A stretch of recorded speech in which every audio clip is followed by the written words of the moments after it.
si Ronald Llamas, ano ngayon, pinupuntirya ng mga DDS saka mga ano, mga trolls, no? Grabe, umaabot na sa ano, punto ad hominem na. Ad hominem na ang banat kay ng mga DDS kay Ronald Llamas. Ha?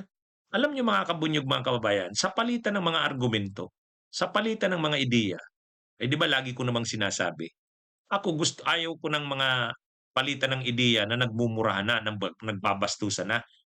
Ako hindi ako nambabastos ng mga DDS. Kahit iba ang ideya nila, hayaan natin sila. Pero itong mga DDS ngayon sa issue ni Llamas, galit sila kay Llamas.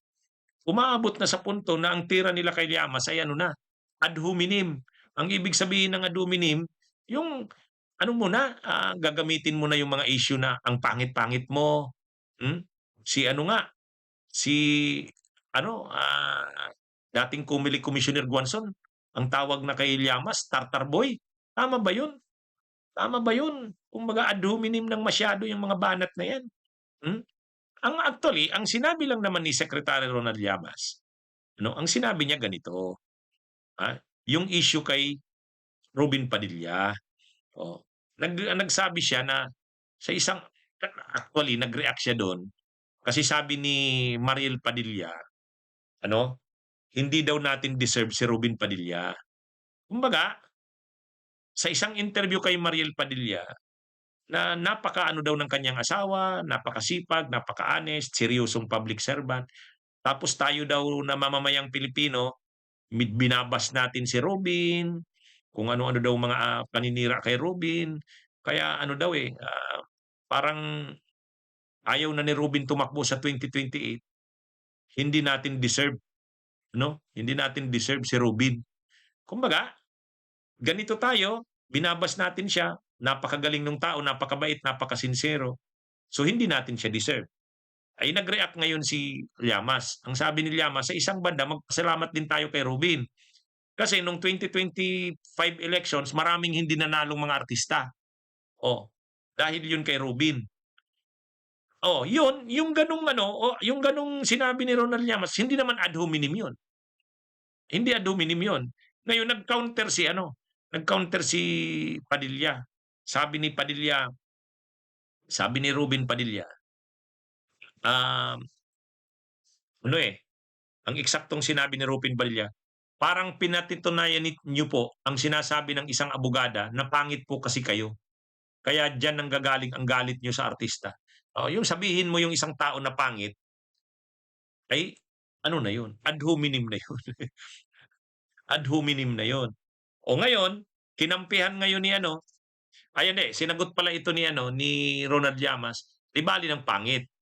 Basta't hindi ka naman traitor sa bansa. Oh. Ngayon, on the rescue si Guanzon kay Rubin.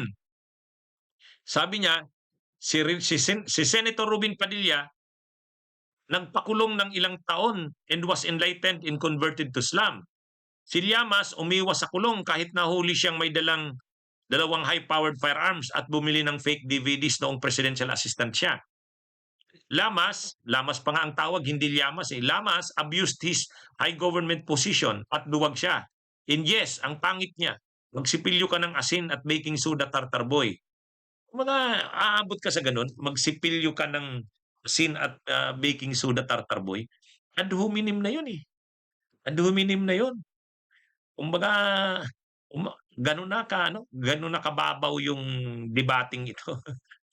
Kaya ang pangit na umaabot na sila sa ganun. Ba't hindi nila sagutin na lang yung issue ni Ronald Llamas? Sagutin nila yung issue. Hindi yung aabot ka sa punto na pag nasusukol ka, wala ka ng pansagot, gagamitin mo ad hominem. O, ito pa, may isa pang nakisawsaw itong CJ Hero.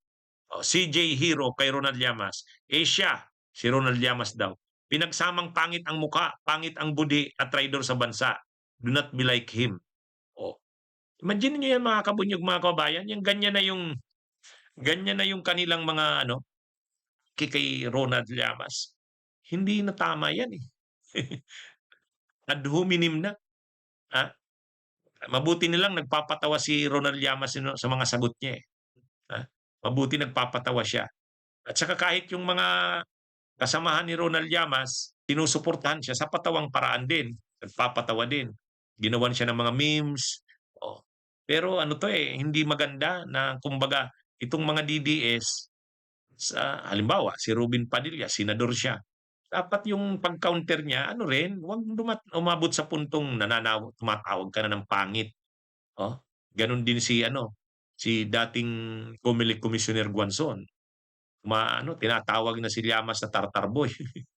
Pati yung ngipin ni Llamas inano na. Kumbaga medyo medyo hindi na maganda ang ano na 'to. Puwede namang intelligent na discussion sa issue.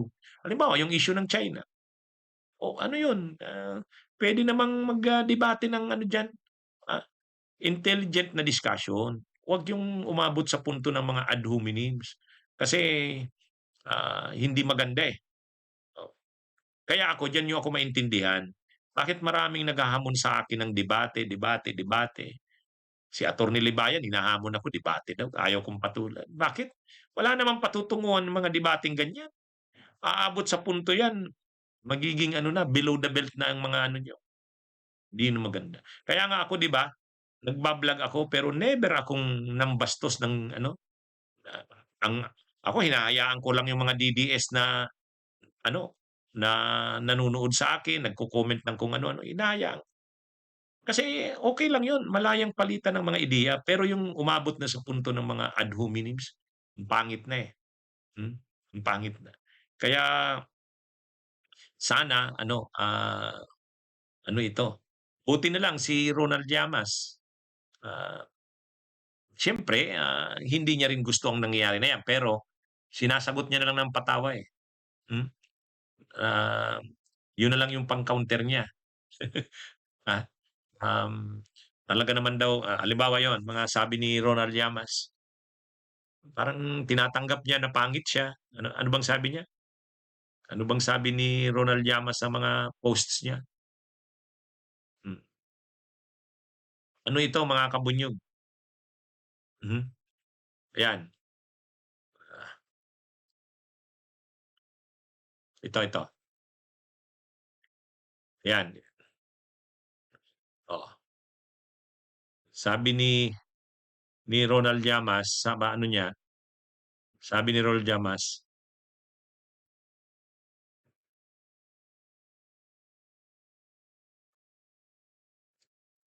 nasaan na ba yun?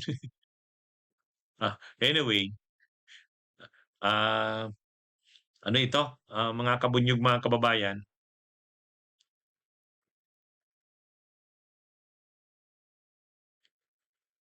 yun ang sabi pala ni Ruben Padilla, "Ipagdasal ko po na magbago na po kayo para kahit paano'y gumandang lalaki naman po kayo." Talagang anyway, Bunyog, bunyog, halikan na kasama ka. Bunyog, kapag buklod ay may pag-asa. Luzon, Visayas, Mindanao, isa ang pananaw. Sa bagong Pilipinas ang bunyog isisigaw. Bunyog.